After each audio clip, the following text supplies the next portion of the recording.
What is the dumbest thing you got punished for in school? Flip the monitor screen upside down, CTRL Alt arrow key. Got banned from using any school computer for the rest of the year. I did this by mistake once and told my friend about it. After I left, he decided to flip the screen and leave it that way. I got in trouble for leaving the computer in an inoperable state. They had to re-image the whole thing. LMAO. What kind of stuff do they have? 6th grade. A classmate got to school without her backpack, and I was the only one to notice.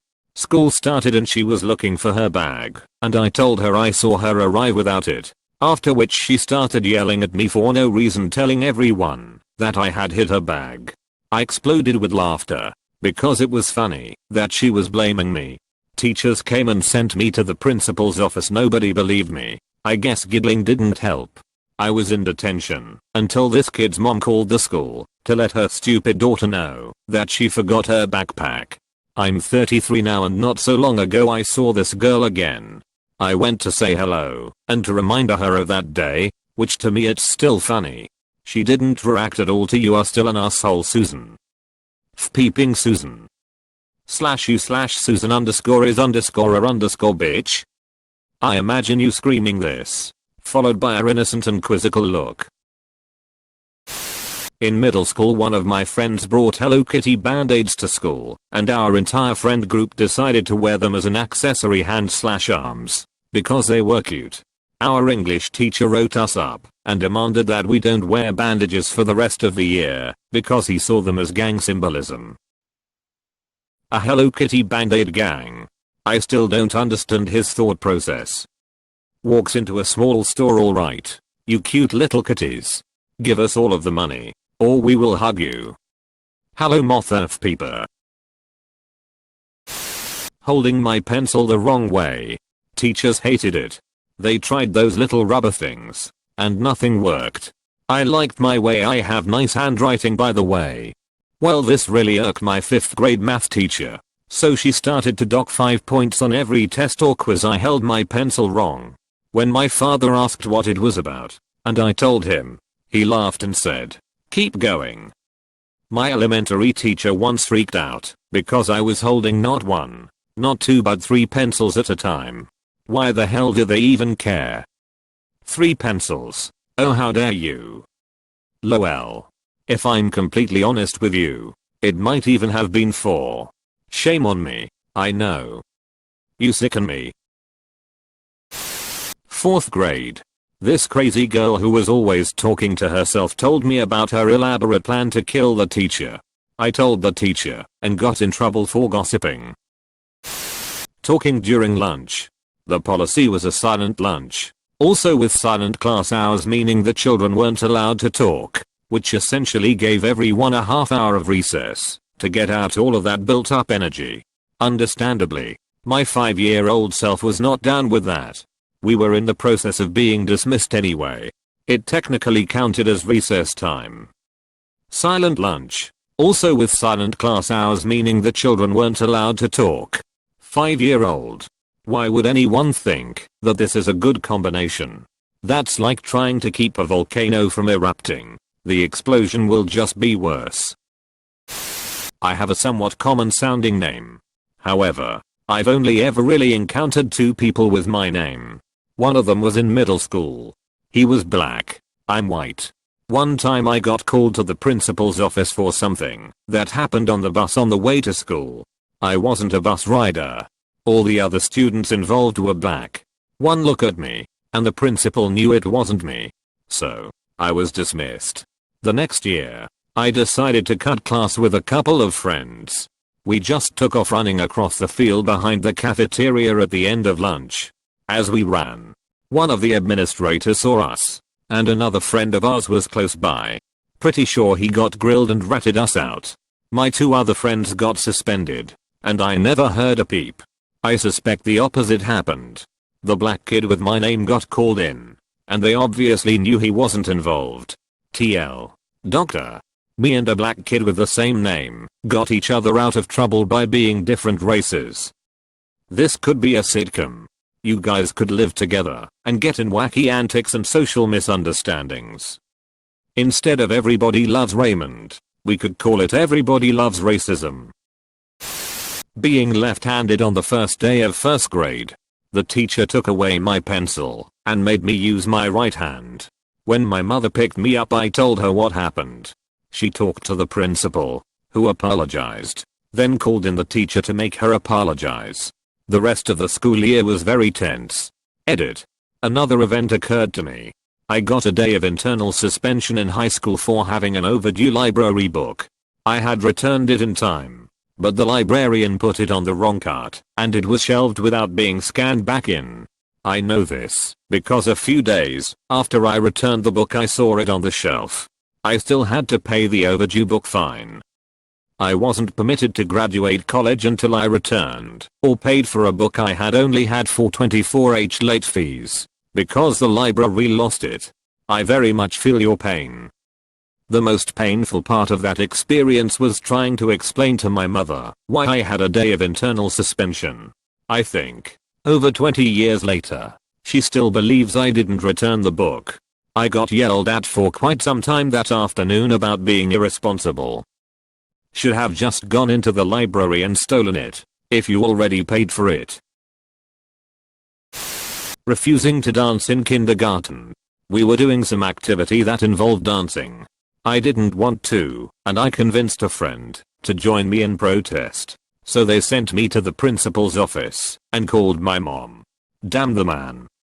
Are you now union leader? Starting a huge conga line my senior year. One morning, I went to my locker and was taking to my friends. We decided to start to conga for some stupid reason. I was in the front, so I led us down the hallway. I started to point at people and tell them to join the party.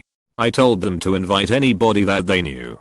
I led us through the cafeteria, through the gym, and when I decided to walk to the principal's office, a teacher stopped us and said that the conga line was a fire hazard since it had gotten so long.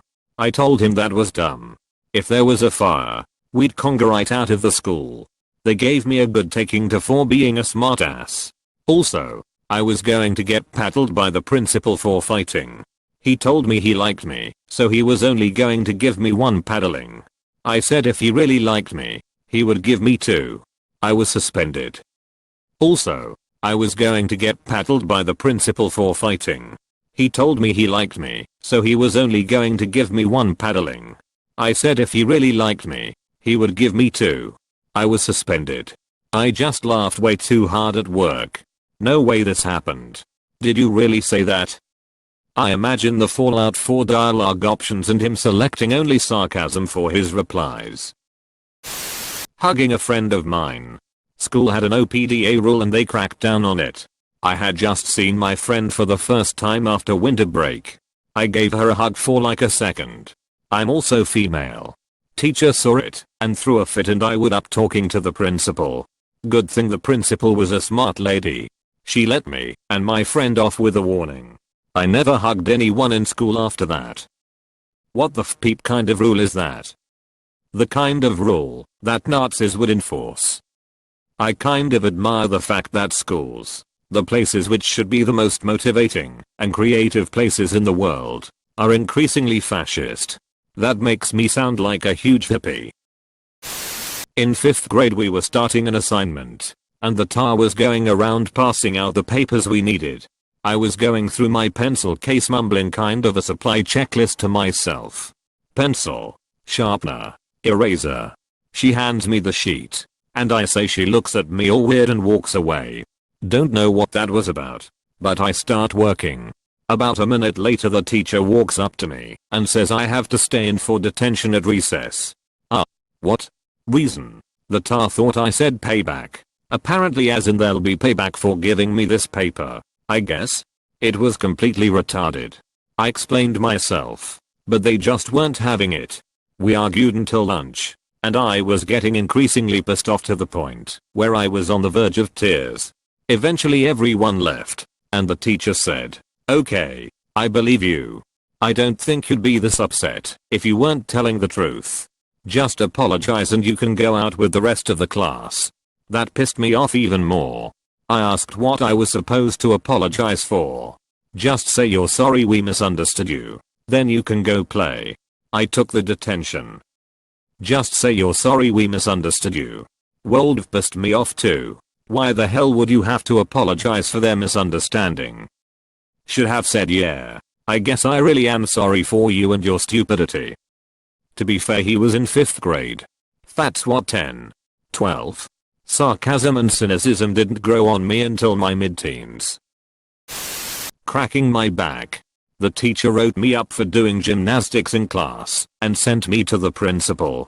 He laughed and asked if I did a barrel roll. I had to have it signed by my parents as well, who laughed too. It was funny for everybody, but at the end of the day I was still stuck on a Saturday morning doing stupid work. Still bitter. Wait, so the principal thought it was silly and you were still sent in? Reading during class. This was computer class. They were teaching us how to open a Word document. The detention was lunch detention. They assumed that me, a lonely little 6th grader, would be in agony by not eating in the lunchroom, but instead a quiet room. I just happily ate my lunch and read my book more. A woman yelled at me in college about sleeping in her class. It was an intro to computers class. I had taken every computer class in high school, including Cisco networking, and 4 years of Microsoft Office. I explained this, and she was still upset. I had finished all of her work for the day in 10 minutes. It was to make a super simple PowerPoint, and decided to nap, because the class was at 8 in the peeping morning. Were you snoring? As far as I'm aware, I do not. I had been asleep for maybe a couple of minutes. She told me to take the class seriously. I could not. I didn't even buy the book or listen to her, and I passed literally every test with near a 100%. It's seriously outrageous you cannot test out of it. Like, I understand you either have to teach the class like everyone knows the material or nobody does. I had to do this too in college. Ohio is mostly cornfields, so a surprisingly large number of kids have little to no internet exposure, mostly the ones from very conservative or religious families. Fortunately, our college realized this, so the required computer class was work at own pace, and you didn't have to show up as long as you emailed the assignments. I did have to go to a few classes. We had to do a project in Microsoft Access, which I'd never even heard of. Even today, I've still never met anyone who's ever seriously used it for work or anything. I'm one of the ad guys for a company with an annual revenue of 40 million. Each of our 150 clients we work for has their own separate manuscript access database for logging their calls. Me and the other database guy have been pushing for an SQL/MySQL/MS SQL backend and a web-based frontend, but the response from management, even the head of it, is but we've always used Access or it'll cause too much disruption to the call handlers. They'll have a whole new database system to learn. You could suggest just using MySQL/MS SQL/etc as a backend and change the manuscript access connection to that database. You'll have both the flexibility of what I consider a real database and the use manuscript access as just a front end, but one they're used to. Upside is they'll never notice the difference. The only downside is having to have the database drivers installed on the local machines for those drivers. Although for most standard ODBC drivers will work. Over time you could create a more bespoke web-based front end, customized by requests until the point they prefer it. It might not even be better. People prefer stuff they've helped create. From a management perspective, you'll better be able to report centrally, but I'm sure you know all the benefits. My senior year of high school, power went out and neither my mom's nor my alarm went off. This was 30 years ago, no cell phone alarms. Neither one of us woke up in time to get me to school on time. She brought me in late with a note saying it wasn't my fault that I was late. They gave me a detention for an unexcused tardy. I go off that it wasn't unexcused, that I had a note that said I wasn't the cause of me being late. The office person said that that note wasn't a valid excuse. I say something along the lines of, so you're telling me that if I would have lied and said that I had a doctor's appointment, I would be fine. She says yes. I tell her that's bullspeep and all they are doing is telling people to lie instead of telling the truth. She says something along the lines of, someday I'll learn that telling the truth is its own reward and that lying has its own consequences. I said, but those consequences aren't a detention. I was furious. I went to the phones at school, payphones, and called my mom at work. Told her the story and an hour later I got called back down to the office. Apparently my mom had written the wrong thing on the note. I was at a doctor's appointment that morning, so I didn't have to serve a detention. Moral of the story: lying gets you places in life.